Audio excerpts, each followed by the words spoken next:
Et c'est l'heure de retrouver Jacqueline Bernu, la présidente du conseil d'administration du CHT. La première partie avec les questions de Thierry Belmont. Bonjour madame. Bonjour. Des spécialistes de l'Institut mutualiste Montsouris à Paris achèvent donc la première mission de chirurgie cardiaque en Calédonie. 28 interventions ont été réalisées, dont 25 chirurgies cardiaques lourdes.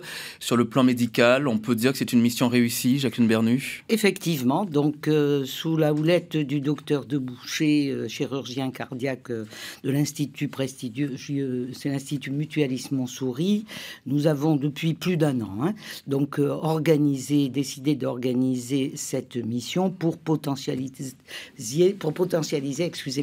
l'outil Medipol qui est exceptionnel, tous les experts nous l'affirment, et donc on a organisé avec l'ensemble des équipes et des partenaires, sous l'autorité du gouvernement de la Nouvelle-Calédonie, bien sûr, cette mission test pour savoir si on pouvait donc aller au-delà des activités historiques. C'est audacieux, mais finalement, cette mission test a permis de montrer que l'équipe du CHT associée à des experts qui sont venus à 15 pour la première fois, mais j'en parlerai après, si c'était pérennisé, on formerait localement certains personnels. On a entendu Patrice Muller, ce patient opéré du cœur, satisfait de son intervention, des malades qui se remettent mieux de leur intervention parce qu'opérés sur place, il y a ce contexte-là aussi qui est pris en compte. Tout à fait. Donc ce sont quand même des interventions très lourdes en chirurgie cardiaque comme en cancérologie ou autre, et donc qui sont fantasmés aussi par les patients, et donc l'évasane est quand même très traumatisante, l'évacuation sanitaire, est très traumatisante. Donc là, c'était l'exemple de ce patient qui a accepté de témoigner, qui donc s'est fait opérer, il a eu un quadruple pontage, donc c'est-à-dire que c'est une opération très lourde, qui s'est passée dans d'excellentes conditions, sa famille était rassurée. Dès le deuxième jour, il était debout parce que les conditions de réanimation sont pointues et n'entraînent pas de conséquences. Et donc, au bout de 5 jours, il est sorti et donc il témoignait en disant qu'il était ravi, non seulement sur le plan de l'absence d'évacuation sanitaire, mais aussi sur le plan technique. Oui, c'est ça. Les malades ont bénéficié des dernières techniques pratiquées à Paris et notamment par cet institut. Pour réaliser cette opération, il a fallu organiser un service post-opératoire. Dans quelle mesure les équipes du Medipol ont été associées à cette opération ? Comme je vous l'ai dit, justement, cette mission est préparée depuis plus d'un an, puisque nous avions été, en début d'année 2017, contactés par des patients calédoniens qui avaient été évacués sanitaires et qui avaient rencontré le docteur Deboucher et qui lui disaient pourquoi est-ce qu'on n'est pas capable désormais, puisqu'on a le Medipol, de faire ça ici en faisant venir des experts. Donc nous, avec le directeur du CHT, Dominique Chevaux, on a rencontré les équipes de l'Institut Montsouris, on a discuté donc avec elles, on est revenu, on a rendu compte aux du gouvernement chargé de la santé et à ses services de l'intérêt d'essayer de faire ça, puisque c'est une des perspectives de la potentialisation de l'outil Medipol dans le cadre du plan d'Ocamo. C'est pour ça que cette mission a été si secrète, si discrète peut-être. Absolument. On a tenu d'abord à travailler beaucoup, donc après l'accord du membre du gouvernement et du gouvernement, on a tenu à travailler avec les équipes en interne parce que c'est un chamboulement énorme. Il a fallu déplacer des lits, trouver des lits importants pour l'hospitalisation de ces 30 patients cardio.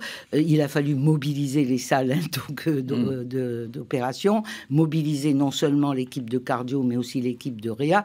Donc, si vous voulez, ça a été un énorme travail préparé par les équipes techniques du CHT, en collaboration étroite avec le personnel, que je remercie et qui était ravi, parce que ça les motive aussi. Oui, ça veut dire que si l'opération n'avait pas été une réussite, vous vous seriez tué, on n'aurait pas su, parce que la communication, il faut le dire, autour de cet événement est assez exceptionnelle. Oui, parce qu'on a tenu à préparer ça sereinement. Vous savez bien que l'année 2017, pour le Medipol, a été une année difficile, puisque c'était l'année d'appropriation de cet outil, qui a eu beaucoup de mouvements sociaux, alors qu'on n'en avait pas depuis des années, parce que les conditions de travail ne sont plus du tout les mêmes que celles qu'ils avaient auparavant dans les autres établissements. En termes de surface, en termes d'activité, c'est un hôpital tout numérique. Donc l'année 2017 a été difficile. Donc il fallait qu'on soit discret, qu'on prépare, qu'on ait l'accord réel des équipes du CHT, ce qu'on a eu. Donc on en a eu la preuve hier, puisqu'ils étaient tous là, parce que ça a mobilisé non seulement, je répète, le service de cardiologie, mais aussi le service de réal, les hospitalisations. Ça a perturber les hospitalisations en médecine, en pneumo, etc. Donc il fallait travailler avec eux, obtenir leur accord. Et une fois qu'on a été... Il a fallu aussi travailler avec les partenaires financiers, dont la CAFAT, pour faire accepter, parce que pour la première fois, des évasanes importantes étaient supprimées. Donc si vous voulez, là, il y a eu 30 évasanes, quasiment peut-être qu'il y en aurait eu moins que les 30 patients opérés, puisque ce qui était de chirurgie interventionnelle, donc il n'aurait peut-être pas été évasané, mais néanmoins, il a fallu travailler avec tous nos partenaires. Alors, Jacqueline Bernu, sur le plan financier maintenant, quel est le coût de cette opération? Alors, nous avons prévu pour cette mission test, nous avions pris la décision de ne pas dépasser une enveloppe de 200 millions. Donc, l'évaluation précise va être faite à partir d'aujourd'hui, d'ailleurs, en tant que le docteur Debouchet est là, tant sur le plan médico-économique, aussi bien en termes médical, pour voir ce qu'il en est de cette opération, mais aussi en termes économiques. Donc, l'équipe de Montsouris nous affirme qu'elle sera, après les premiers calculs et les premières évaluations qu'ils ont faites du coût d'une évacuation sanitaire, parce que l'évacuation sanitaire, il n'y a pas seulement les frais d'hospitalisation en Australie, il y a les frais éventuellement de transport, enfin pas éventuellement, forcément, de transport, les frais annexes d'hébergement de l'accompagnant, parce que ce sont des malades lourds, donc ils sont en général accompagnés, donc il faut cerner l'ensemble des paramètres et voir. Donc l'équipe de Montsouris atteste, nous dit qu'ils seront au moins 30% moins chers. Donc on va le vérifier, on est prudent. À partir d'aujourd'hui, tout va être vérifié. Ça veut dire que pour vous, c'est une opération qui est rentable, plus rentable que les évacuations sanitaires, faire venir toute une équipe de 15 personnes ici en Nouvelle-Calédonie? L'équipe de 15 personnes est venue parce que c'est la première opération. À terme, ils ne seront pas aussi nombreux, puisque l'objectif, si le gouvernement nous autorise à pérenniser ces nouvelles activités, cette activité, ils viendront moins nombreux, puisque l'objectif est de former les personnels, infirmiers et autres, à ce type d'intervention qu'ils pratiqueraient 3 à 4 fois par an. Seules les évacuations urgentes, très urgentes, continueraient, mais on nous dit que c'est 10 à 20% au maximum des patients. Le docteur Debouchet, c'est ça, oui, qui s'est occupé notamment de ces chirurgies. Il dit, on vend une prestation. Il y a aussi ça qui est une réalité. C'est une prestation qui est vendue par l'Institut Montsouris. Et c'est une prestation, je répète ma question, Jacqueline Bernu, qui nous sera rentable. Est-ce qu'on a les moyens de nos ambitions ? Justement, on va l'opération d'évaluation très détaillée avec l'ensemble des partenaires, le gouvernement, la CAFAT, tous les partenaires impliqués, va permettre de préciser effectivement quels sont les avantages tant médicaux que techniques. Médicaux, c'est évident, le patient a témoigné, il a été opéré par des experts les plus pointus, avec une sérénité parfaite, donc on était content qu'ils puissent témoigner. D'autres aussi auraient accepté, il y en a eu une trentaine d'opérés. Ils disent qu'ils peuvent en opérer lors de chaque mission une quarantaine, et non pas 30. Alors ça, il faut que les conditions d'accueil aussi soient remplies, on est très lucide. Mais si vous voulez, tout ça, on le saura dans les jours qui viennent. Combien de patients sont susceptibles d'avoir recours à ces interventions? Il y en aurait environ 250 par an. Et 10 à 20% seraient des évacuations urgentes qu'on ne pourra pas reporter. Parce que là, avec ce type de mission, seul le programmable, et puis les quelques urgences révélées au dernier moment, ce qui a été le cas pour 2-3 patients, où ils ont été consultés, on leur a dit qu'il fallait en urgence les opérer, donc, mais ça n'a pas été la majorité des 30 interventions. Donc il y en aurait environ 250. Voilà. Donc je crois que 10 à 20% au maximum seraient des évacuations urgentes qu'on ne pourra pas retarder, et donc si on arrive à en faire 200 à 220, c'est parfait. Pour les conditions, je répète, il y a l'aspect économique qui est important dans le contexte aujourd'hui de difficulté du RUAM, mais il y a aussi l'aspect qualité, sécurité des soins et confort du patient et de sa famille qui reste essentiel. Jacqueline Bernu, la présidente du conseil d'administration du CHT, vous restez avec nous, on se retrouve dans un instant. Sur le plan financier, j'y reviens, Jacqueline Bernu, vous avez dit que cette mission ne devrait pas dépasser les 200 millions, c'est l'objectif. Alors, la mission test parce qu'il a fallu tout organiser, faire venir le complément de consommables, etc., ouvrir la possibilité d'importer du matériel. Donc, on s'est fixé une enveloppe de 200 millions à ne pas dépasser. Donc, on va évaluer le coût exact. Ça veut dire que vous ne savez pas si on l'a dépassé ou pas? Non, pas encore, puisque l'évaluation totale du dispositif commence aujourd'hui et on vous en parlera dans les prochaines semaines. Combien coûte une Evasan en moyenne? Alors, on n'arrive pas à le savoir. Nous, l'Institut Montsouris, l'équipe qui a fait des analyses à partir des éléments qu'ils ont pu obtenir, nous dit que ça coûterait 30% plus cher que ce qu'ils vont proposer. Donc moi, je demande à voir, donc le gouvernement aussi. Donc on va essayer de circonscrire tous les éléments et d'avoir le coût réel de l'Evasan aujourd'hui, puisque je répète, il n'y a pas que la prestation médicale, il y a l'ensemble des paramètres, et l'hébergement des accompagnants, etc., les transports non seulement en avion, mais aussi là-bas sur place en taxi, qui sont pris en charge par les organismes de protection sociale. Donc on va faire le point dans les jours qui viennent. Mais vous doutez quand même de ce qu'il va en être. Est-ce qu'on va dépasser finalement le coût que vous étiez fixé ou pas du tout? Non. Je pense qu'on restera dans les clous. Dans les clous, si vous voulez, dans les prévisions. Oui. Il faut avoir la preuve. D'accord. Pourquoi avoir fait appel à l'Institut Montsouris? Alors, on a fait appel à l'Institut Montsouris, je vous répète, parce que nous, on a été contactés en début d'année dernière par des patients qui avaient été évacués sanitaires dans cet institut prestigieux, qui pour la chirurgie cardiaque est de pointe en métropole. C'est un établissement mutualiste aussi que nos mutuelles locales connaissent bien. Donc, si vous voulez, on a eu des échanges, le directeur du CHT, Dominique Chevaux et moi-même, en mai 2017 avec les équipes, et c'est vrai qu'on a été subjugués, impressionnés par la compétence technique. On a visité leurs équipements. Les nôtres sont très bons par rapport aux leurs. Et donc, on a dit, on est parti sur l'analyse d'une mission test, puisque l'objectif pour toutes ces interventions, dont le nombre n'est pas suffisant pour disposer en Calédonie des équipes très pointues qui ne resteraient pas. Parce que, ça veut dire qu'un vrai service de chirurgie cardiaque en Nouvelle-Calédonie, c'est pas envisageable. Il faut à peu près 400 interventions par an pour la chirurgie cardiaque, et on en a en moyenne 250. Donc, c'est pas envisageable. Depuis des années, on le sait. Autant la coronarographie, on a bataillé pour l'obtenir, et on l'a obtenu il y a quelques années déjà, et on voit bien que peuvent être pris en charge même les patients qui n'auraient pas été évassanés, mais justement, ils peuvent être pris en charge dans des conditions correctes. Là, pour la chirurgie cardiaque, comme pour la neurochirurgie, on n'a pas un nombre suffisant. Donc, c'est pas envisageable. Bruno Rouvière. Oui, on part au standard avec Dominique qui a composé notre numéro de téléphone. Bonjour Dominique. Oui, bonjour. Soyez le bienvenu. Donc, si je veux manifester, c'est d'abord pour féliciter cette opération. C'est gentil. Je veux dire, en tant que citoyen, on se dit que voilà quelque chose de vraiment intéressant. Donc, félicitations notamment à Madame Bernu. Ensuite, le deuxième point qui est peut-être remarquable, c'est que ce soit un patient qui ait suggéré l'opération. C'est quand même assez génial, quoi. Là aussi, il faut faire confiance aux citoyens. Le coût, ça paraît intéressant. Je veux dire, vous avez posé plusieurs fois la question et la réponse est à peu près la même. Il y aurait 30% d'économie, sachant que par ailleurs, il est possible qu'on passe de 30 à 40 interventions, donc ça devrait réduire encore le prix unitaire.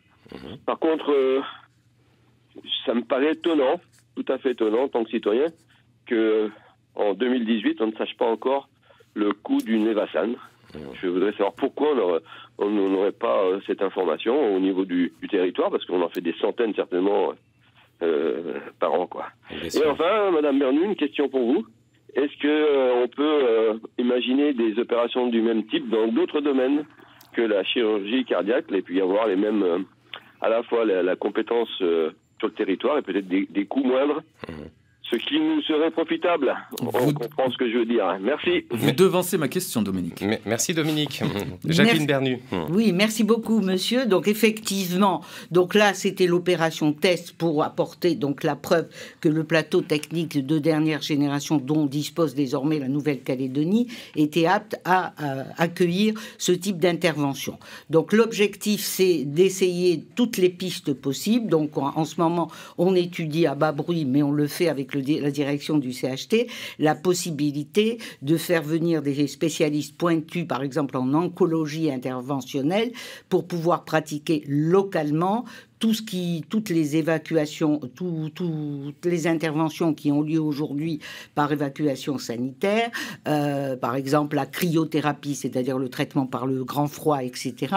Donc on est en train d'étudier toutes les pistes possibles pour justement potentialiser l'outil dont nous disposons et qui est remarquable, hein, tous les experts le confirment, et puis pour faire des économies de santé. Et c'est dans le droit fil du plan d'Ocamo voté par le Congrès de la Nouvelle-Calédonie qui souhaite qu'on potentialise l'outil. La question de Dominique, quand même, comment ça se fait qu'on ne sache toujours pas quel est le coût d'une Evasane en Nouvelle-Calédonie? Alors, je pense que certains le connaissent. Oui. Si vous voulez, nous, le CHT, nous ne sommes qu'un outil au service de la Nouvelle-Calédonie. Et vous, Jacqueline Bernu, vous ne connaissez pas le coût d'une Evasane?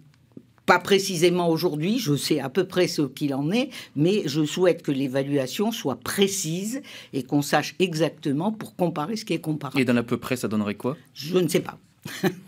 On a bien compris qu'il n'était pas possible d'avoir une équipe de spécialistes comme ceux qui sont venus à plein temps ici en Nouvelle-Calédonie parce que il n'y a pas suffisamment de patients.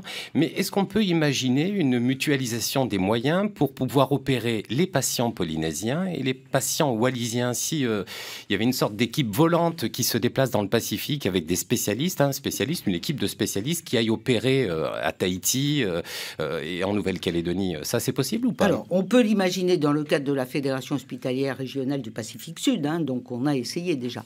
Pour ce qui concerne le territoire de Wallis, certains patients ont été opérés, en tous les cas, donc ici. Si vous voulez, ici, et donc on est en étroite collaboration avec l'agence Sainte de Wallis, qui est un établissement de l'État, hein, puisque la santé est une compétence de l'État sur le territoire de Wallis et Futuna, donc ça c'est déjà fait, hein, et donc un patient a pu en profiter.